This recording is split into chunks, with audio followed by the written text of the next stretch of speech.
Yeah.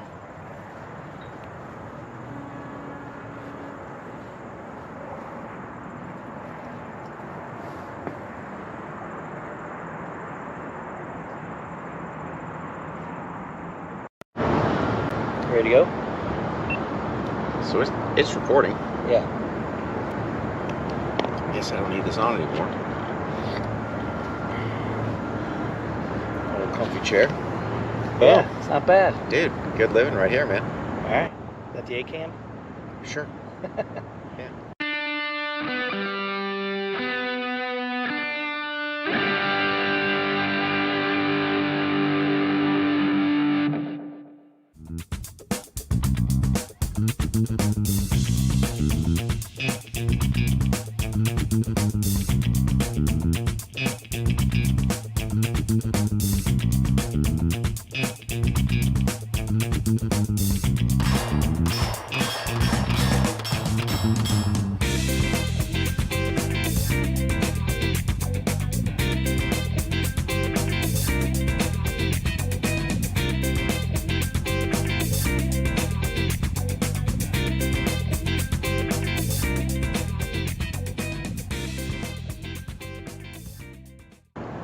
Welcome everybody to another episode of On the Range Podcast. Again, we're on location at Devou Park.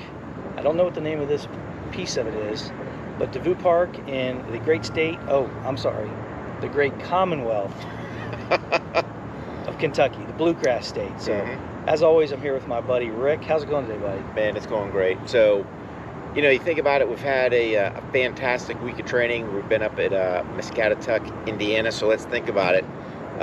Commonwealth of Kentucky. The Hoosier State. The Hoosier State of Indiana. Is Indiana Commonwealth? I don't think so. I think it's a state. No. And then, of course, in and out of Ohio to get to all locations. So, really, it's been just a fantastic week. Great group of guys. Glad to see the American Tactical Canine Association bringing everything together. But really, most of all, guys, just want to thank you for all your support, giving us your most precious commodity, your time to dial in, listen to what we got going on. And yeah, man, it's been great just giving these officers an additional skill set that, God forbid they ever have to use, they have it, but I hope they never have to. So yeah, wherever you are, guys, thanks for making this part of your day. And we want to get a quick shout out to Killcliff. So go to killcliff.com and check out all the great products. Also check out the Killcliff Cult Club and make sure that you sign up for them so you get a rewards program. It's great. Don't forget to use the promo code OTR15. Save yourself a boatload of cash with some awesome products. Yeah, they got a bunch of new flavors out. Yep. We were tasting them yesterday. Yep. But yeah, the event out at Muscatatuck has been great. We are on a satellite site, so we're out on the range by ourselves, which was nice. But the guys been doing great, and we've had full classes, and we got one more. So we got one tomorrow, and then we're done, and then we'll wrap all that up. But one way to see exactly how this all went is the vlog. Yep. And the vlog is going to be on the Patreon site. So go to patreon.com/On the Range Podcast to check that out. Those are always on there. But we'll be posting some of it as well. So a lot of great guys there. Yep. Little tidbits. We won't let the cat out of the bag. No. We've got some new podcast guests. We won't say new, but we've got another podcast guest coming up. We'll just put it that way. You guys will have to tune in for that one. See the location shot for that. So you guys typically know, hey, we're doing them via StreamYard. However, whenever we get the chance, we love doing on-location shoots. And, man, I'm going to tell you, that location we shot at the other day, top notch. It's almost as good as this one. Almost. But, man, you see the backdrop. We got this camera over here. You probably see a little more of it. But, we're overlooking the city of Cincinnati on the opposite side of the river, obviously, so you can get a good view of that. Took the ferry. The ferry over here. That was something. But, the one thing that was different about these classes was the addition to the aspect of being a K9 handler. So we had some things that some of that will be in the vlog. But we had some things we added that is very beneficial to them. Yeah. But man, what a great bunch of guys, great bunch of professionals, and they're truly there to be better. You know what I mean? 100%. Yeah. These guys are in a tough job, right? So they're out there. You got to think about it from a law enforcement standpoint. Yes, you got the individual officer and all the skills that he has to deal with. Now you bring a canine officer in there, and he's got at least double the work because now he's got to not only take care of himself, take care of his canine, all these other things, tasks that he has to perform. And oh, by the way, we're right back in the same boat of they're not giving the time, money, or effort to sit there and be able to get that stuff done. So something like this, where they've got a week uninterrupted venue that they're getting, you know, constant training, is absolutely phenomenal. And I think for us, and really the one-handed pistol shooting was more focused on the officer skill. We had talked about potentially bringing canines out. You know, some guys' dogs were neutral to gunfire, some weren't. You know, it just didn't pan out that way, which is fine. But we gave them some techniques they can use. Hopefully they can take that back with them, continue their training, and then, oh, by the way, educate their other handlers out there what they got taught, so that it's just not that individual institutional knowledge. Hey, spread it out there, let these other guys know what's going on, and be a little smarter. We don't expect and we don't want these guys to keep what we're teaching them to themselves. We want them to pass that on. Get it out there, get the info. You know. Muscatatuck is an interesting place. You have to check out the podcast coming up, but we have a good spot there. It's a lot of different venues, just scenarios that you can set up with all the different buildings. And well, the buildings are one part, right? So I got a little educated on it the other night. The colonel of Muscatatuck actually got out there and spoke about it. Here's the thing, man. You want to test equipment. You want to sit there and work cyber stuff. You can sit there and basically hack into the Muscatatuck training facility, change the street lights, open jail cell doors. I mean, it just, that aspect was huge. A mile plus of underground facility there, if you know you're looking to do underground stuff. If you're one of these that has to deal with wreckage, rubble, all this stuff. So it's just not your standard urban training site. It offers so much more. Super impressed with what they have there, and just a great training facility overall. A couple of firsts for Rick being in this part of the country this week. Rick was able to try Cincinnati chili. Actually, I take that back. He's had my Cincinnati chili. He hasn't had the store-bought, which we did that. And then another thing was the Big Boy, Frisch's Big Boy. Some of you guys know what I'm talking about.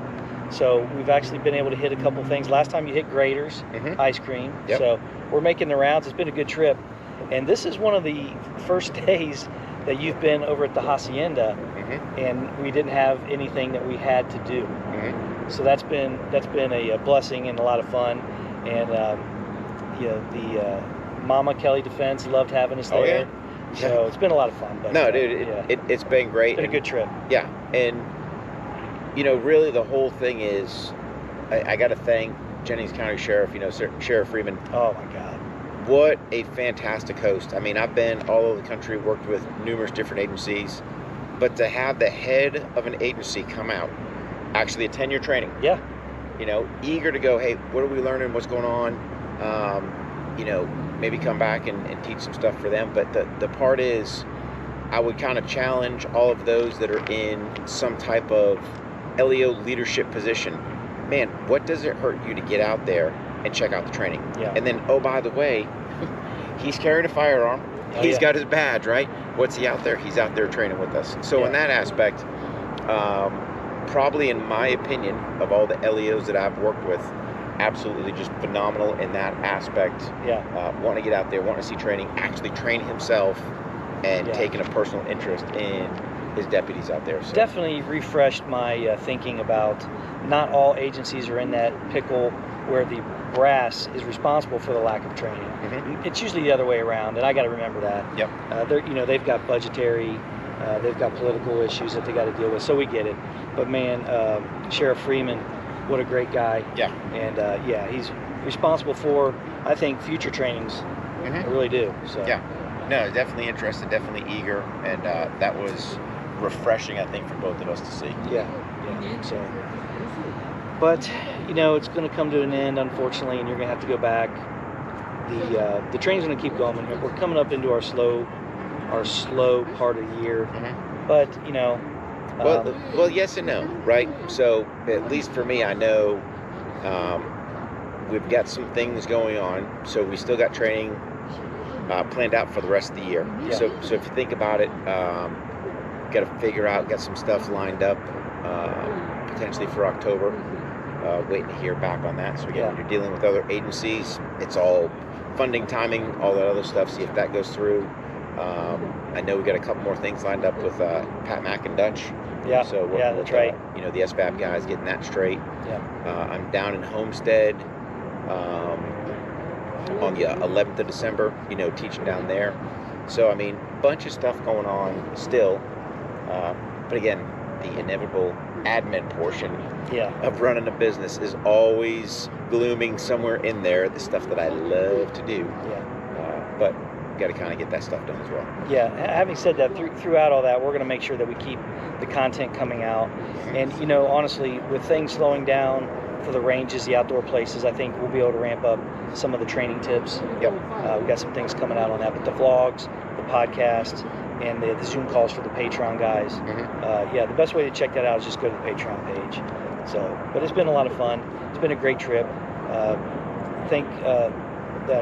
Big thanks go out to American Tactical Canine Association for asking us to come out, and Rick having me come out with them. But you know, the funny thing about canine guys, and I'm getting it from most of them, they're a great bunch, but they don't get those individual tasks as training most of the time. When they're when someone who has a canine partner is going to training, they're going to work their partner. That's really what they're doing. So the individual tasks that we were putting out and that Dutch is putting out was, I think, one of the more popular. But it's also, they've got to be smart, and we talked about this as well. How do you incorporate whatever you're doing training-wise, you know, to do your partner? So you think about this, right? All right, you're going to go out and do your physical fitness, whatever it is, right? So let's say, for example, back for me when I was running Duco, you know, all right, hey, buddy, we're going for a run. Yeah. You know, now, I let little buddy, you know what, man? He was an eager beaver, man. He wanted to blast out of the gate. He always used to love to do that first half mile wide open. You know, then he'd start kind of finding his wind, and next you know, leash was getting a little further back, It's like, no way, buddy. It's like, come on, man. You opened up this can of worms. It's like, no, just keep going. But no, it's good for those guys. That's one thing they've got to do. They got to figure out, hey, how do we incorporate both our partners in there? Granted, there's some things they can't, but if there's opportunities where they can plug them in there into their individual training as well. The gunfire one is, you know, if they can make them neutral to gunfire, and I'm not saying go out there and have a full 1,500 round range session with them, but get them out there, get them exposed to it. That way, you know, if they are in that situation, it's not the first time the dog's seen it and they're actually losing their mind. So, besides American Tactical Canine Association, Spikes Canine, we were introduced from one of our previous guests on the podcast about the program, and then we were lucky enough to have Jason from that association come out and attend training. So check those guys out. We'll put their link in the show notes. A lot of good things that they're doing. And if you can expound a little bit on that, with what they actually provide. So Spikes Canine, you know, it's like anything else. They're always evolving, and that's the beauty. I love companies that just don't sit kind of status quo. So originally Spikes Canine came about how to get funding, you know, to canines typically on the medical side, but really where they've opened up is now how can we do training? So you're looking at these canine officers, hey, let's get some first aid training so that now, God forbid, something happens to their canine, they can get them plugged in. You want to pause for a second?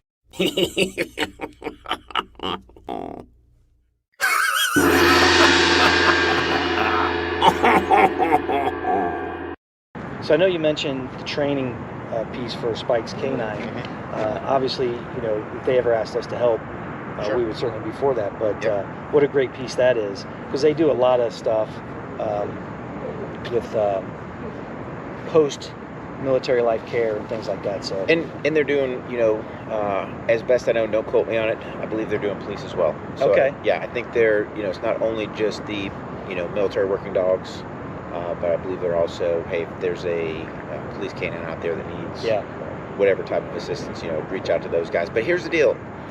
I'd rather you reach out and them say no than don't reach out, and then they could have said yes. So you never know how all that stuff works out. But definitely, you know, Spikes Canine, just a fantastic organization. Definitely go check those out. You know, another couple of other companies we got to throw, you know, previews out too. I mean, let's be an honest broker, man. Grizzly targets. Oh God. And that ring and steel, absolutely phenomenal. From the instructor standpoint, I love it because they're hanging steel targets. Man, I can stack that stuff nice and small in the truck. Very travelable. Yep, makes it easy.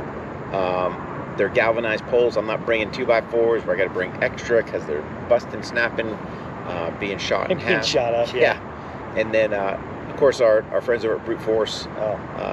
Again, we replicated having that canine in the hand, and it's nice with the Brute Force bags because it has the handle similar to what their canine vest would have. So, you know, they were doing strong hand shooting, holding a Brute Force bag, about 40-45 pounds in it, but something to try to replicate the canine partners in their hands. So, and we talked to them as far as different ideas they could do to add some more realism and stuff like that to it. But just absolutely, you know, the support we get from those companies is absolutely amazing. And then coming to a great venue such as this, and then meeting companies, you know, Spice Canine, and just, you know, we had Ashley Horner out, you know, on the range, kind of getting some range training. And so just a great place to meet people. And oh, by the way, at least for me, a lot of these guys that were there, it was like having a reunion, man. You know, so guys I hadn't seen or trained with in umpteen years, it's like, man, what's going on? Yeah, that's been real nice. I got to meet Dutch in person, JC in person. You know, and having those partners like Grizzly Targets, Killcliff, and Brute Force, man, the product we would still believe in our product. Sure. But gosh, does it really take it to the next level having those guys on board? 100%. And just being supportive and believing in what we're doing, man. I can't thank those guys enough. So. And you know, here's another one we're going to throw out too. You know, so you're sporting C2R Fast shirt. So those guys over there, man, their equipment they're making is absolutely phenomenal. That shooter's belt, number one, I think, you know, those guys hit it with the name. You gotta love the tourists that walk by that, you know, are just, whatever, but that's all right. I thought they were gonna plop in front of us and be our audience. I thought so there for a second, you know. So you might hear some jibber jabbering in the studio audience. Yeah, the studio audience. Waiting for autographs at this point. You know, but you know, those guys C2R Fast. C2R Fast, man, their shooter's belt, I'm telling you guys, if you are in, and here's the thing, I wasn't a big battle belt guy, but it's far from it. It's a super streamlined belt. You put a inner belt on there, hooks right on, and man, unbelievable, fantastic. It's a game changer for me when it comes to belts. I didn't think I would be able to have something that you would consider a shooter belt or a battle belt that felt like wearing a regular pant belt. It's unbelievable. No, it's, you know, so got to thank those guys for that.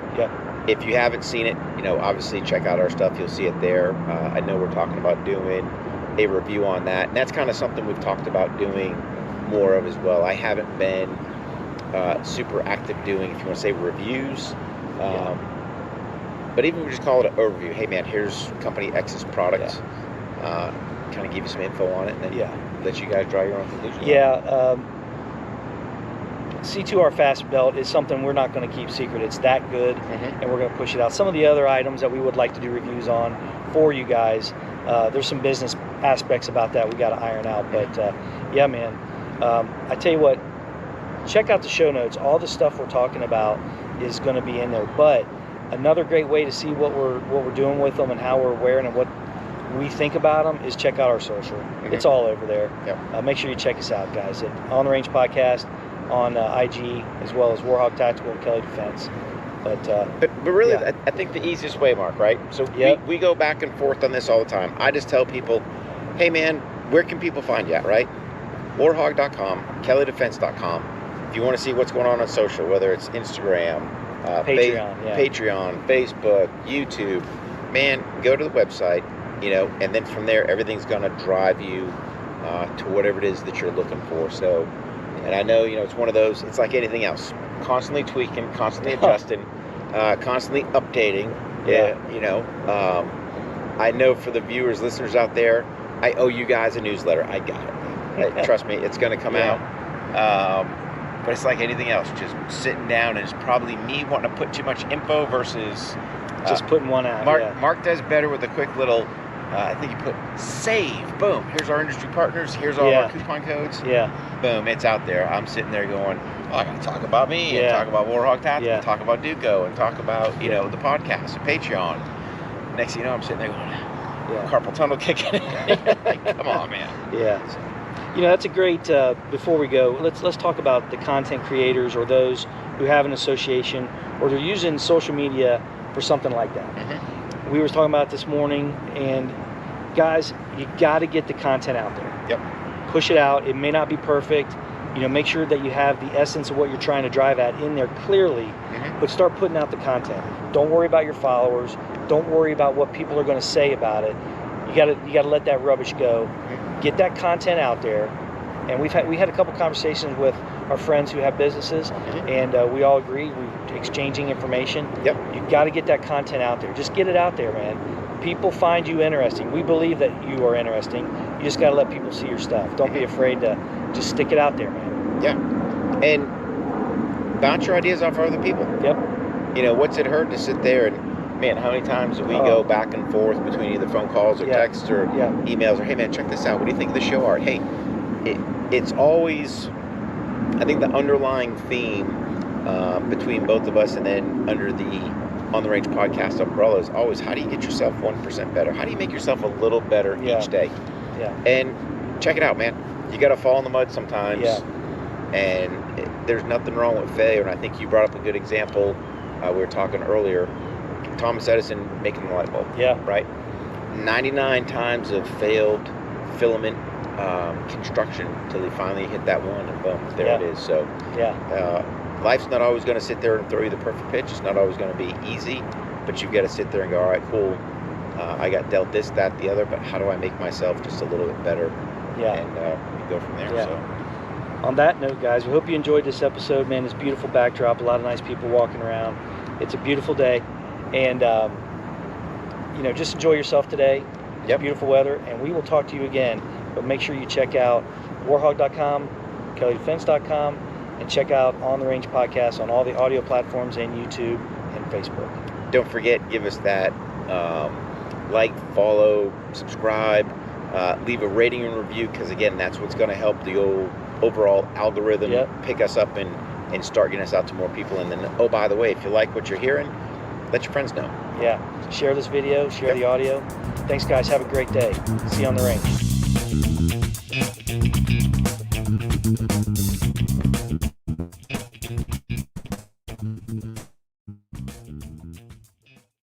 Take care. Oh, that was awesome, buddy. Yeah, man. Look at that guy. Oh, look at the barge going underneath the bridge. Boom.